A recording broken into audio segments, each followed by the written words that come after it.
Para naman po sa Group 1, sa inyo po yung Liongo from Africa. Gusto kong basahin nyo ito dahil may mga gawain kayo rito. And sa Group 2 naman,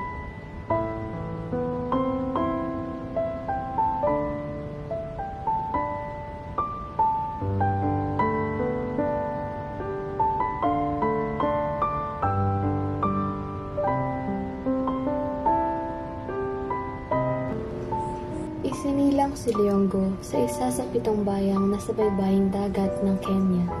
Siya ay nagmamay-ari ng karangalan bilang pinakamahusay na makata sa kanilang lugar. Malakas at matangkad siya tulad ng isang higante at hindi nasusugatan ng anumang armas.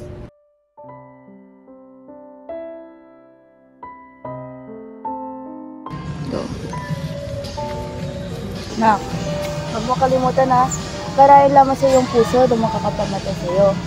Tanging ikaw at ako lamang ang makakaalam nito. Ha? Huwag mo kalimutan na. Nagtangka si Liongo na sakupin ang trono ng Pate na unang napunta sa kanyang pinsang si Haring Ahmad, na unang kinilalang pinuno ng Islam. Ngunit mabilis na nagbago ang pamumuno mula sa mga babae tungo sa mga lalaki. Ang bayan ang pumili sa akin at ako ang pinili ng mga tao.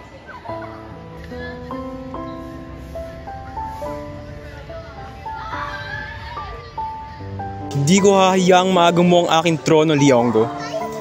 Hindi ka dapat mo. Ninais ni Haring Ahmad na mawala si Liongo, kaya ipinakulong niya ito. Liongo, ikay aking dinadakip sapagkat utos ito ng hari. Ano naman yung rason nyo? Anong kadahilanan? Basta sumunod ka na lang.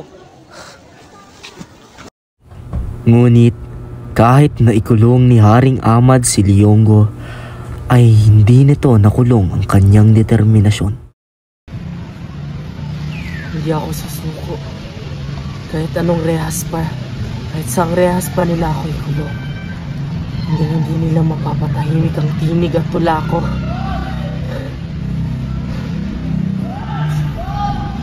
Kailangan kong makaisip ng paraan kung paano tumakas dito. Habang inaawit ni Liongo ang kanyang tula, inawit din ito ng mga tao sa labas ng bilangguan. Bigla siyang nakawala sa tanikala at tumakas ng hindi namamalayan ng mga bantay.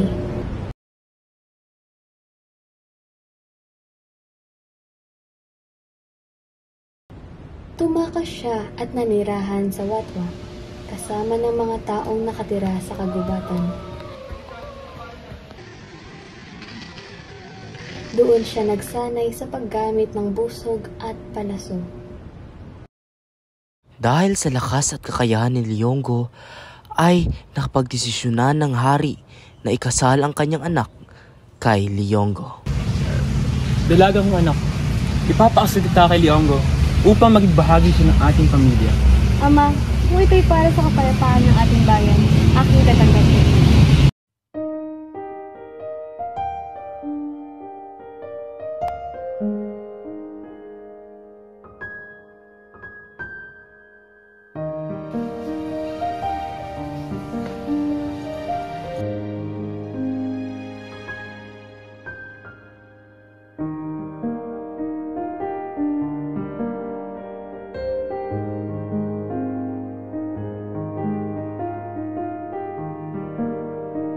At hindi nagtagal, ang pagmamahala ni Liongo at ang anak ng hari ay nagbunga ng isang regalo na hulog ng langit.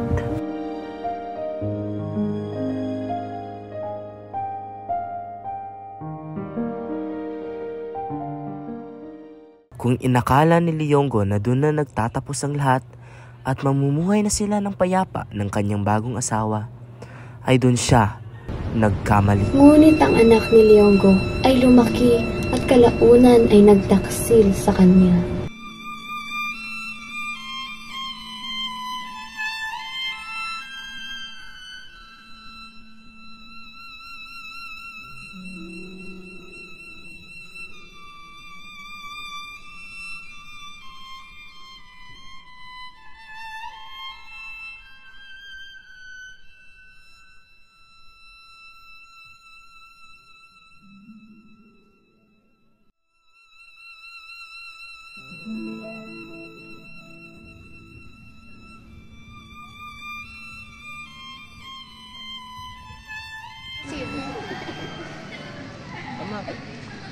hanggat narito ka. Gusto lang kita makita mo.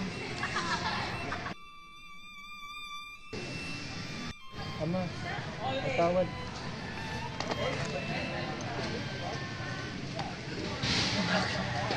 Ang aking tadhana.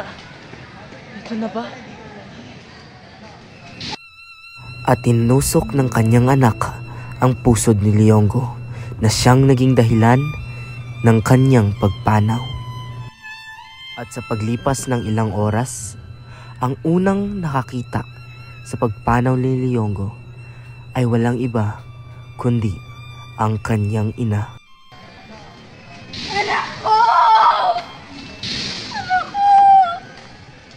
Alam ko naman mangyayari to eh. Alam ko naman darating to eh. Liyonggo. At doon nagtapos ang buhay ng dakilang Makata at mandirigmang si Liyonggo. Isang bayani ng Kenya, isang simbolo ng lakas at karunungan. Ngunit higit sa lahat, isa siya sa nagpapaalala na walang lihim na mananatiling lihim magpakailanman.